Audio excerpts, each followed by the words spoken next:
Bu nima degan gap o'zi bu? Qanaqadir odamni ichkaridagi bitta ratsiya orqali kayfiyatiga qarab turibdi hamma. Bo'ldi, tashqarida hamma qolib ketdi. 33 yil bitta QR kodli o'tish yo'lagini qila olmagandan keyin jahon chempionatida bizga nima bor bola? To'g'risida. Qancha qariya, qancha ayol kishi, qancha bola oyog'ini tagida qolib ketib, tashqarida qolib ketyapti. Ular pullari qayerga ketdi? To'g'risida.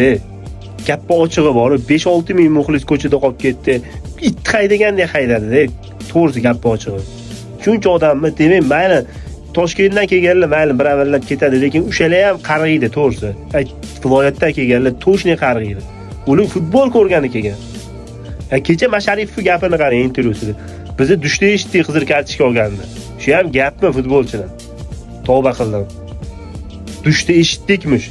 Shu intervyusiga qotib qoldim lekin gap yo'q ekan. Qattan dushda eshitasan, Alisher Uzoqov aytibdi.